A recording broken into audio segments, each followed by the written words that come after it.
It's a morning routine. Jonathan Justice and his wife Camille Eckloff gather whatever is usable from their garden that day. We're going to leave the root on this.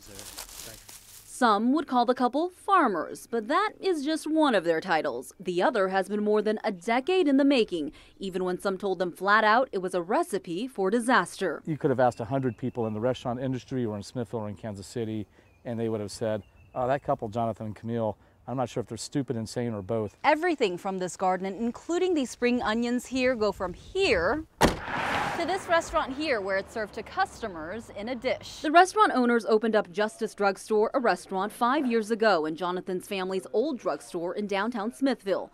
But it's not just any small town joint. Doing a high-end or an upscale restaurant in a very small town like Smithville and not having a crab cake, not doing, the typical foods, was definitely most people saw it as a very risky endeavor. The risky endeavor entails using food that says something about the area, says Jonathan. He says seafood was off the menu because the state is landlocked. Instead, they use what they can grow at home with the help of a plant biologist. So far, it hasn't been a piece of cake. You could say that. It's more trial and error than anything. More error than trial, I think. But eventually,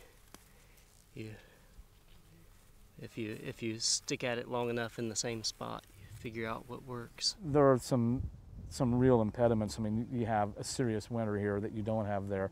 They don't have the kind of heat and humidity you have here, and it's definitely harder to do it here. You've got to plant a lot more. If they can't plant it, they buy from almost all local companies. Camille says about 30 companies make up their seasonal menu right now, so you always know what you're eating. We want people to really know, oh, that's the guy that's the woman that does their cheese. Oh yeah, and that's the people that raise chickens, and have people really get a grip on what it takes to make what they're having. But it isn't just about local food for these restaurant owners. Even the paintings that sit on the wall in the dining area are created by local artists. Tabletops are lined with Missouri cherry, and table flowers are from a florist down the street. And that's not all. The restaurant distills its own essences, from grapefruit bitters to persimmon, topped off with flowers foraged in a back alley near the restaurant. I mean, when people eat in our restaurant, truly that money stays here. I mean, I don't have anything against Mexico or California or China, but our money doesn't go to those places. It goes to farmers here, it goes to people here. Just not quite to them. Jonathan says their farm-to-table business model hasn't brought in the big bucks if you add up the numbers. He says they live off Camille's tips in a tiny 600-square-foot home. But Jonathan says money isn't what they were looking for when they took this leap of faith. It's about us trying to be the employers we've always wanted as employees.